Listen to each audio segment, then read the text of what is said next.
have some of our members. We also have some members from our production team here with us today. Before we get started, we'd like to go over some of our virtual house rules, courtesy rules. If a question comes up during our presentation, please drop it in the Facebook comments and we'll address it during the Q&A portion of this meeting. If we don't get to your question, we will have our experts address them and send those to all participants who are RSVP'd in a follow-up email. We will also try to answer them in the comment section of the Facebook Live. Central Health staff is committed to creating an atmosphere of respectful dialogue, and we ask our public meeting attendees to join us in this commitment. To maintain a cohesive, productive working environment, we commit to staying aligned with our mission, offering alternative solutions when addressing a problem or issue, showing respect to each other, and promoting productive discourse during our meetings. Thanks again for joining us, everyone. Today, we will share with you information and progress as well as a virtual tour of the Del Valle Health and Wellness Center. We will also share with you some of the engagement activities that we've used to involve the community in the planning and execution of this project.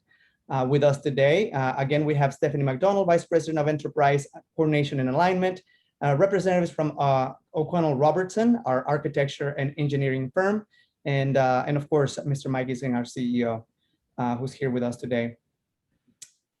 All right, Stephanie, I'll now hand it over to you to share some of the background on the project. Thanks, Yvonne. Well, hello, and thank you all for joining us today. There has been an incredible amount of progress made to design the new Del Valle Health and Wellness Center, which is a comprehensive primary care medical home east of 130 at Elroy Road.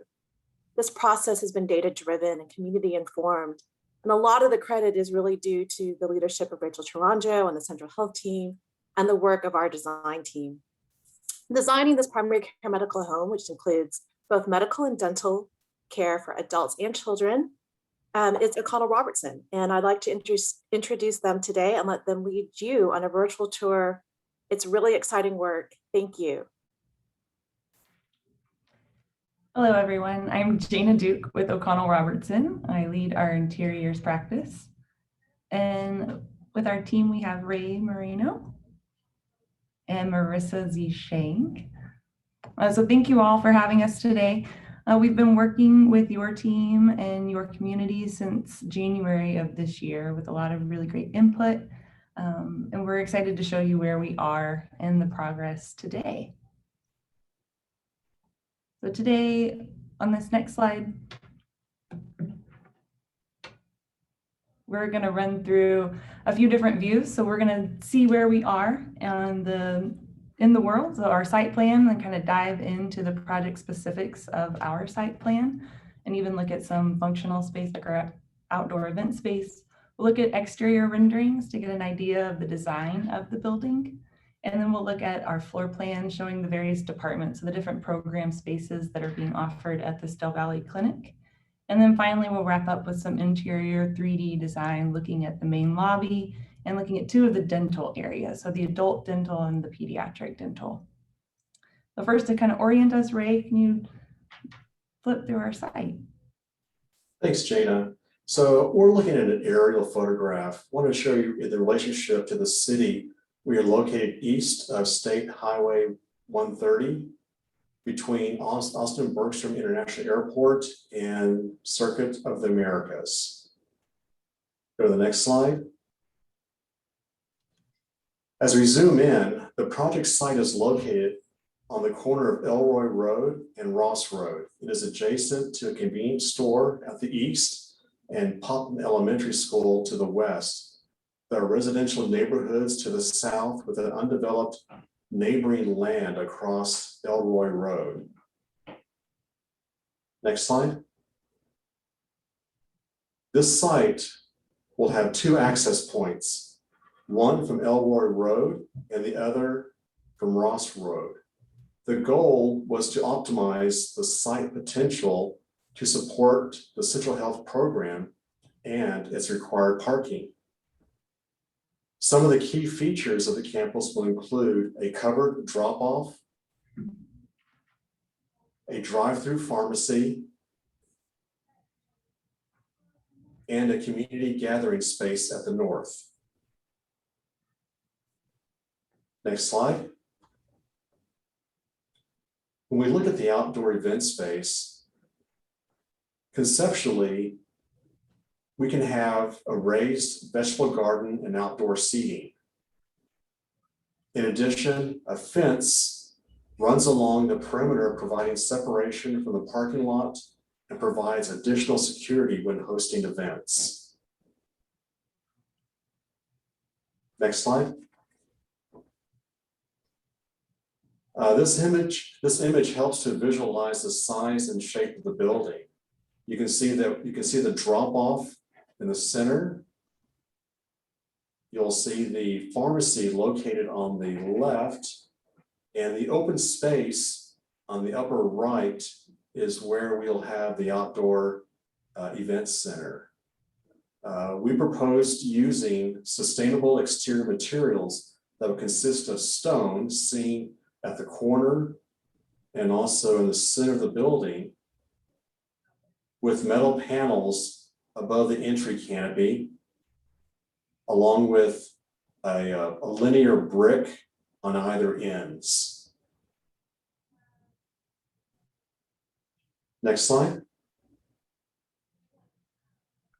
So diving into the floor plan of our new Del Valle Clinic, the red arrow at the top indicates that main entry. So that's right off of the drop off. You'll come into a secure vestibule and instantly be in a reception waiting area. The teal box over to the far right, that's the walk-up side of the pharmacy. Directly on the outside and the exterior is where we just saw that drive-through component for the pharmacy. And kind of moving our way around to the bottom right is our dental suite. With both adult dental and pediatric dental. Along the bottom side is the pediatric area. Moving further left into that light blue, we have our clinic spaces. So our clinic space also serves pediatric and adult areas. This future building program block on the left, it is truly just that. It is a space dedicated for a future building program that's not yet assigned. So there's more to come with this facility even after it's opened its doors and operating. And then up at the top center is this really neat space, the multi-purpose room. And it serves a variety of functions for the community, hosted by Central Health, hosted by the community with great access to that outdoor event space that Ray just looked at. So a lot of connection both inside and outside, and really letting this facility kind of help tie the community together. To get a better look and feel of what this building is going to feel like, Marissa, can you talk us through the interiors?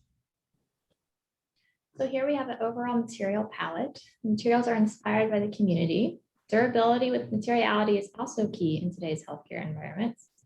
The use of color is translated throughout the facility to provide wayfinding, all while warm wood tones evoke the sense of home and comfort. We can go ahead and look at a plan view. In the plan, we have, you'll see those warm wood tones leading you throughout the facility, assisting with queuing at the check-in and at pharmacy. And they will direct you both to clinic and dental, wherein you'll have in pediatric dental, you'll have playful colors that will help designate between the stations, allowing the space to be more playful for younger patients.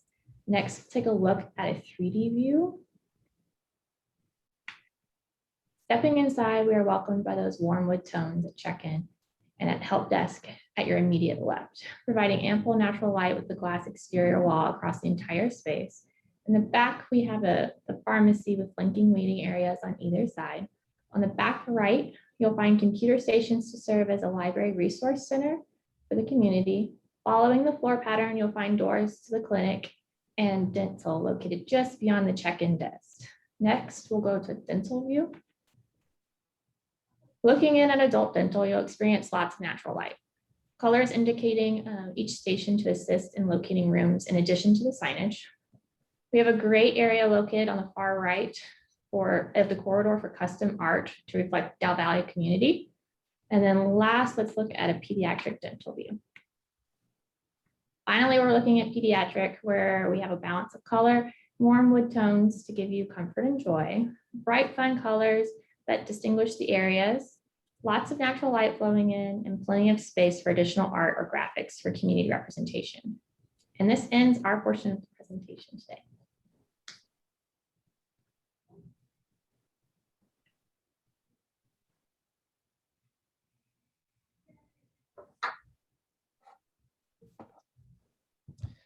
Thank you so much. Next, we're going to be talking about what we've been doing to involve the community in this project. And so we're going to start out by talking about some of our tactics and activities around community engagement. We employ systematic community engagement methods with a goal to involve residents in the planning, implementation, and evaluation of our projects. What you see on the screen are the tactics that we use to engage with residents to gather their feedback. We then rely on communications and outreach tactics to ensure that we're involving our consumers in the public participation process. Specifically, to inform and obtain feedback from consumers and patients, we use online and paper surveys and one-on-one interviews, either in person or over the phone. And to inform and obtain feedback from the community at large, we use community advisory committees, community conversations, and then also having conversations with with neighborhood groups in their meetings. In the next slide, please. This is just a short sample of our communications and outreach tactics that we've used to promote our engagement activities. And so as you can see, newsletter and email invitations are being sent out prior to any of our community conversations. These email invitations go to a list of now more than 6,000 contacts. And this list includes stakeholders who also live in Del Valle. And we also use social media to promote our engagement activities and our events. And through Facebook group outreach, we were able to share the online survey on a variety of Facebook groups that targeting Del Valle stakeholders. We've also been sending emails on a weekly basis since last year, and we share information regarding the online survey and community conversations in our weekly emails. These go to about 600 of our most actively engaged community members, which include neighborhood association presidents, advocates, community health champions, and advisory committee members. We also use paid digital advertising. We ran a paid digital social media campaign while the online survey was live, geo-targeting the zip code 78617. The campaign was both in Spanish and in English. Next slide, please. As I mentioned earlier, we were able to engage with neighborhood groups, and our advisory committee, which makes up a few of our most actively engaged community members in the Del Valle area, were able to point us to some of these neighborhood groups, and the ones that you see on the screen are the ones that we shared information with, shared presentations with, and then they were able to also share information with their members or residents. In the case of the Del Valle ISD parent community liaisons in the Del Valle Independent School District, they were able to share information with their parents so that they could then also offer feedback via the survey. Next slide, please. Our community conversations are, in essence, public meetings, is what we're holding right now at this very moment. We held one on February 25th, and this community conversation, we talked about, we shared the site concepts, project timelines, and ways to get involved and provide feedback on the site features and the amenities. Overall, we had 19 attendees. However, we've had a total of 564 views on Facebook as of this morning, actually. And today we're holding this community conversation, and as you can see, where we've shared with you the virtual design of the project as well. This community conversation will be also taking place at 1 o'clock in Spanish. Next slide, please. So we've mentioned that one of our tactics to gather feedback is a survey and phone interviews as well. We worked with our data analytics team to ensure our target numbers for each focus area were statistically significant. The objective of the survey was twofold. One was to gather feedback around indoor and outdoor site amenities for each health center, in this case, the Del Valle Health Center. And number two, gather feedback around social indicators based on the health needs assessment included in our project plans.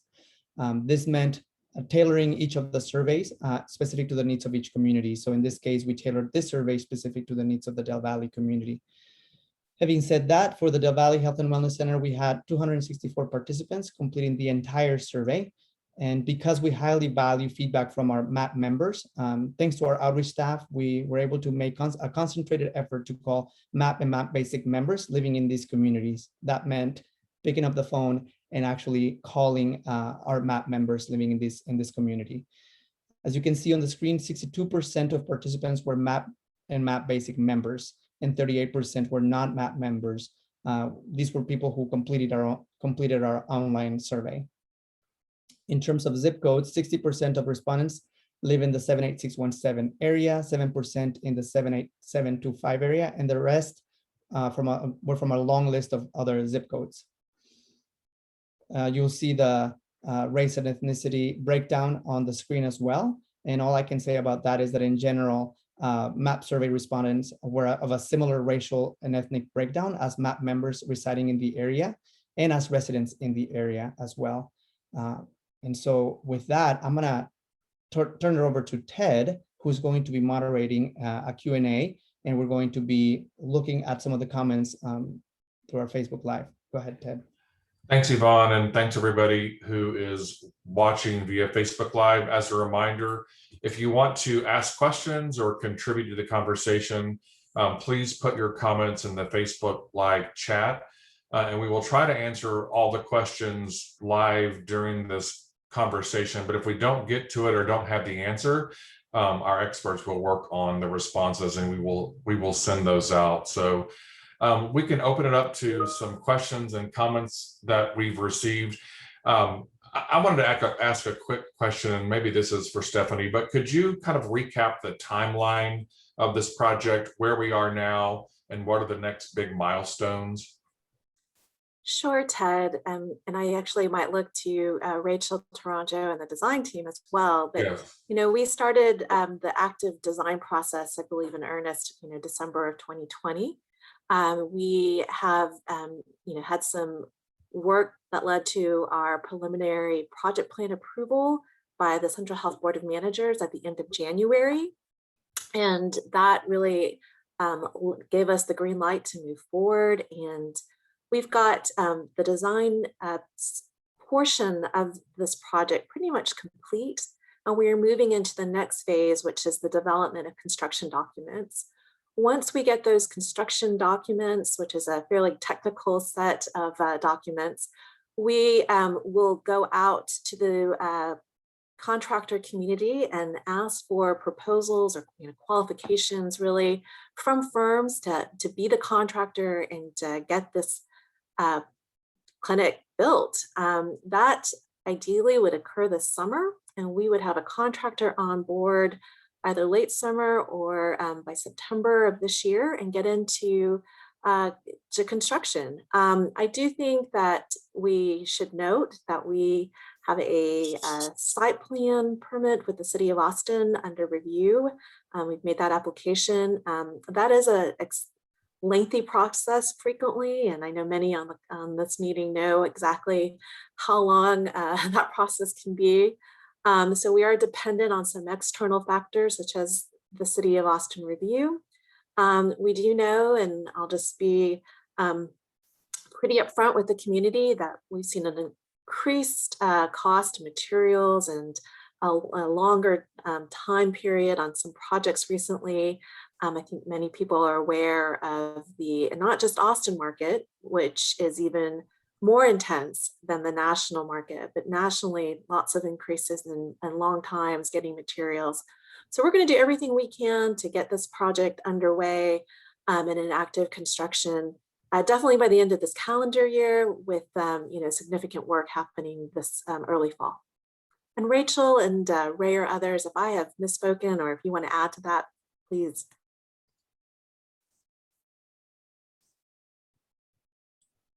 Okay. Ted, I think I'm good. Yeah, I think you're good. Thank you. Okay. A couple of comments. One of our viewers mentions that the land is adjacent to the new library, which is absolutely correct. The East Travis County Gateway Library. In fact, we have been in communication with Joe Gunter, who's the library director, who may or may not be on this call. I can't see all the participants, but that is correct and a great co-location. So we're very excited about that. I think it's a suggestion about outdoor picnic tables for where employees can enjoy lunch, and that outdoor seating area will definitely be an area. And we're happy to put the visuals back on the screen for both employees and community members who are there at the Health and Wellness Center. And then there's a question about playground for kids, and I may let either Stephanie or the design team talk about that. I know I know the outdoor space has been a key linchpin to this whole project. So I think what we have asked the design team to do, and this is really based on a lot of that information from the community survey, is to have areas where there can be community gathering and activities. And I think play is definitely one of them. We are definitely exploring options of what play looks like on the site. And I think there's a lot of really exciting different ways to approach what play features might look like at this Health and Wellness Center. I'm really excited. I don't know if any of you have seen the new Butler Park at the City of Austin, but there have been really cool, this is a series of mounds. It's not really in tunnels. It's not a playscape in the sense that there's not a swing set and a slide. There are others, if you've ever been to Republic Square Park and seen the box of blue foam building cubes, and my son calls them noodles, but you build things. And so we're really exploring ways that we can incorporate play in that activity area, but make it as multifunctional as possible and really accommodate a large number of uses in that area. And so those are things that are still being explored, and we will come back to the community with those ideas as this design process advances. Which really is a good segue to the next comment from Paul Saldana, just asking about or suggesting that a community representative should have been on this panel from the Del Valle Community Coalition. And it might be worth just kind of revisiting all of the engagement that we have been doing. And Del Valle Community Coalition has been a key partner at the table, helping us with plans and designs and services that will be at this Health and Wellness Center. I know, Vaughn, you touched on it, but part of the advisory committee meetings that we have on approximately a bi-monthly basis, but this could not be happening without the community's voice, guidance, and direction, and really has been a vitally important guidelight for us as we've been planning this process. That's right, Ted. A few members from the Del Valle Community Coalition have been part of the advisory committees for both the Del Valle Health and Wellness Center and the Hornsby Bend Health and Wellness Center. And they've been, like you said, very vital throughout the entire process.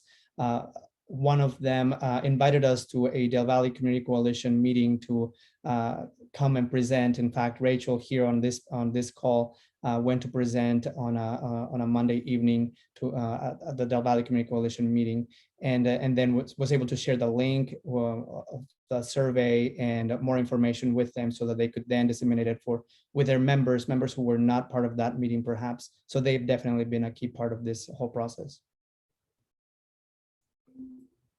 Thank you. What it might be helpful if we could, we've got some questions that we've covered, but some that might be worth just reviewing. And I'm wondering if we could recap the services that are currently planned. And I thought it was good to emphasize the fact that there is room to grow and evolve. So it isn't all set in stone. We do know some of the services, and maybe Stephanie, you could recap those, but I think it's important to emphasize that this facility is being planned with the ability to be flexible and expand to meet community needs in the future. Absolutely. So we're looking at, turning this into a primary care medical home, and it will have a lot of comprehensive medical services, including what we consider primary medical care. That's well women visits. That is, if you are an expecting mother, but just annual physicals and other ways to maintain chronic illness and manage your health better. We will have integrated behavioral health, and the operator of this site, has been making a lot of strides to include more mental and behavioral health services as a medical operator. A clinical operator. We will have dental. That is something that's huge for our community. Central Health is actually the largest funder of dental care for adults for the uninsured population in Travis County. And I think, this is another access point for dental care, especially for our families east of 130. And we also believe we can have telehealth offered, which allows us to potentially have more specialty care at this site. So you could come to this site if it's more convenient to you, and then access some of our limited specialty care services through technology.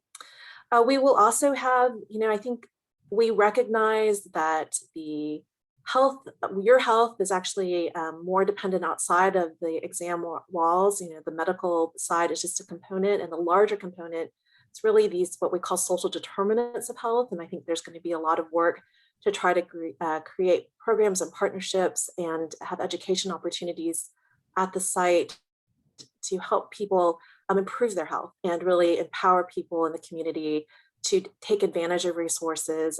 A lot of those will be provided in the community work area.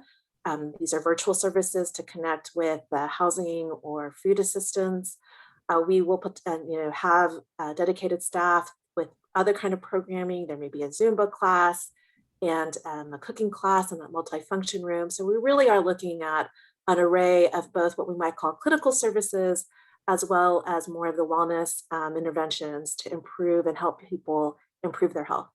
And so we had received a question prior to this event, but could you also address other social services like what we provide at the Northeast Resource Center? Would this location be suited for services like WIC or other neighborhood services that are localized and specific to this community? There could be basic needs assistance, food, rental, electric assistance, other social services.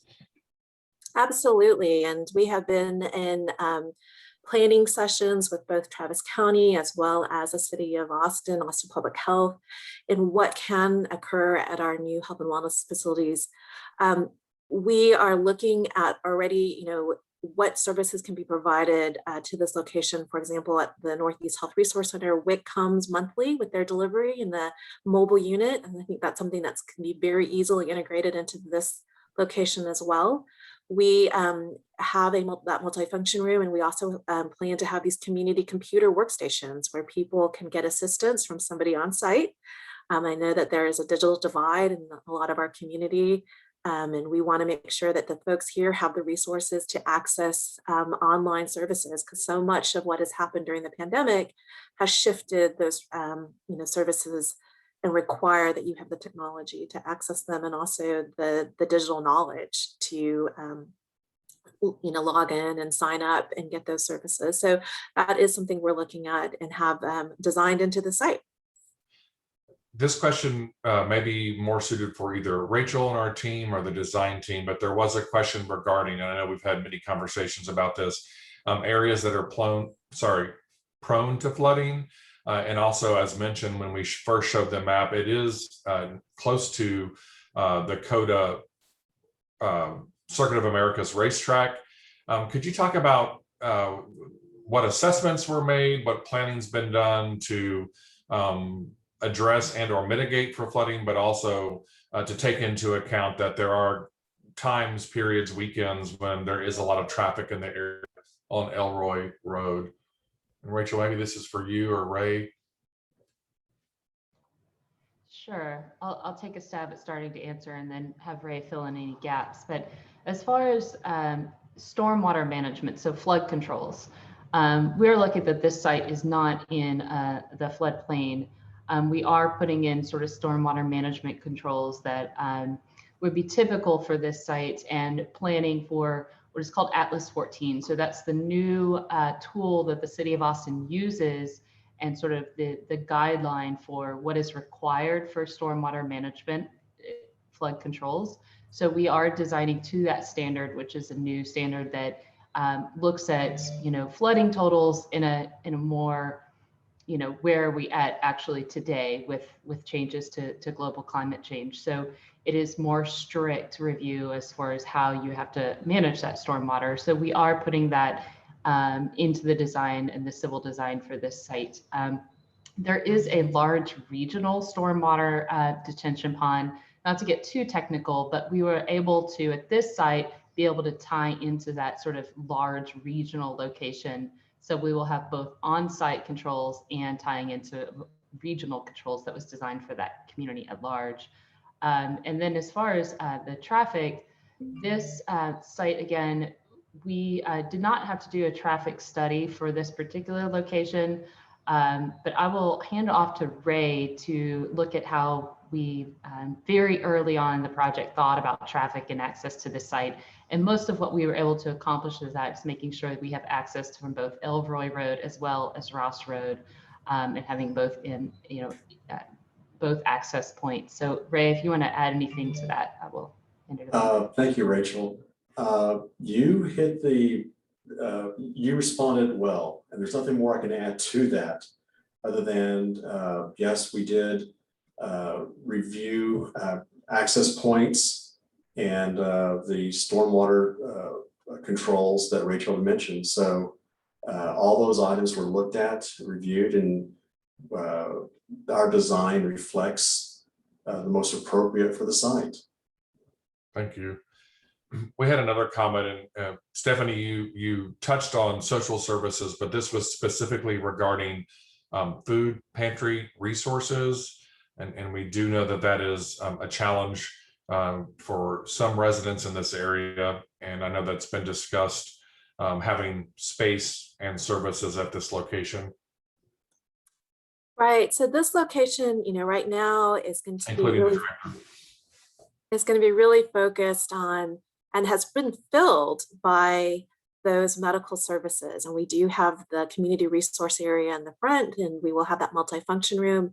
We'll certainly look at partnerships, but I think what we're happy to do is look at this site as a point of distribution and work. We've designed the driveway in the front to allow for drive-through events. And I think that's something that we know we've learned during the pandemic, not just to manage kind of the medical side of the pandemic, but also to distribute resources. And I think we'll look to our other health and wellness centers and then as they program and how they've used basically the driveways to help facilitate and support the distribution of resources like food.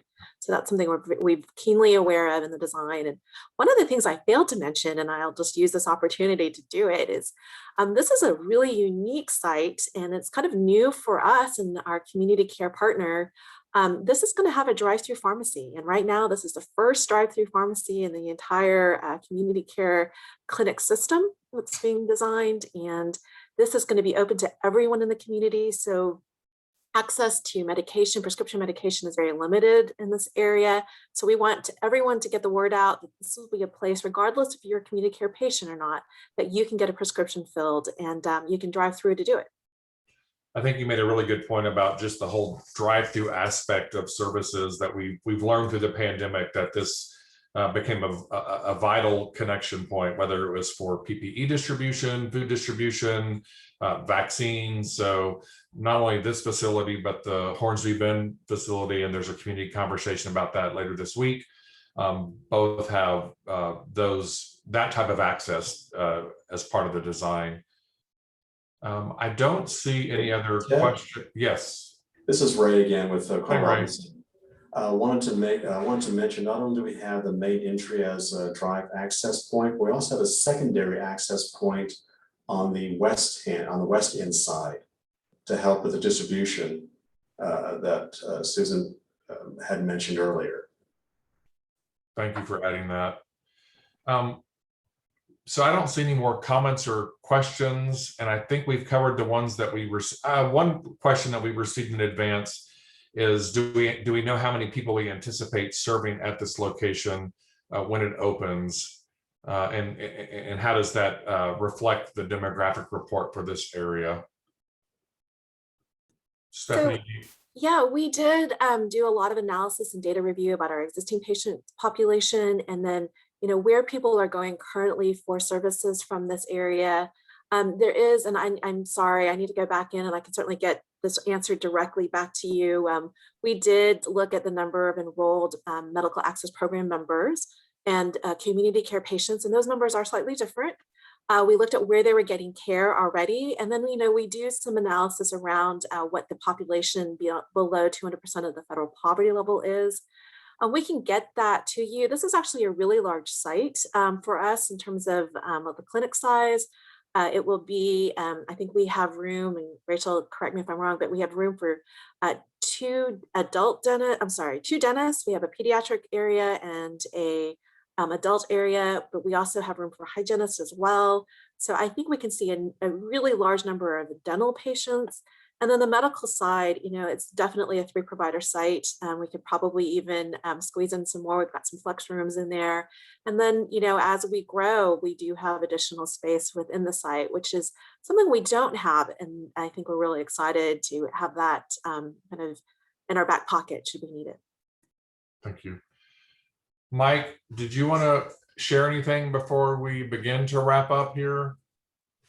Yes, and I want to thank everybody for joining us on the Facebook Live event today, and for everybody and our consultants, our partners, our staff, but most importantly, the patients that took the time to provide us the input that we so need, and working with community groups as well to bring all this together to what you see here today. This is exciting.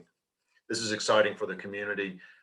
It's what motivates us day in, day out here at Central Health. And so we're thankful that we could all come together and share, and we look forward to future conversations. Thank you. Thank you, Mike. Does anyone else have any final thoughts they want to share? I did want to mention what Yvonne addressed at the top of this broadcast. This community conversation will be hosted in Spanish at 1 o'clock. And so we want to make sure people are aware of that as well. But as we wrap up, if any of our panelists have any closing thoughts or comments, and we'll keep monitoring the comments on Facebook. And if we get comments, this will be posted on our Facebook channel and can be viewed. And if we get, or when we get more questions, we will address those questions and share them with everybody as widely as possible. Ted, just to let people know that we are holding a community conversation on Thursday also. This Thursday at 11:30, and this will be at the Hornsby Bend Health and Wellness Center. So it'll be a similar presentation and conversation as we had today, but it'll be tailored for the Hornsby Bend community and the Hornsby Bend Health and Wellness Center. That'll take place at 11:30 on Thursday, and at 1 o'clock for the Spanish. The Spanish conversation will take place at 1 o'clock that afternoon. Great. Thank you. Thank you to our panelists. Anybody have any closing thoughts or comments just based on perhaps what we heard from our community members? No? Well, we appreciate everybody's time. We really appreciate the folks who've joined us and have been watching via Facebook Live. And again, if questions come to mind after this community conversation is completed, just share them on Facebook and we will commit to getting you an answer as quickly as we can. Thank you, everybody. We appreciate it. Yvonne, we'll see you at 1. Thank you all. all. Thanks. Thank you, everybody. Bye. Bye.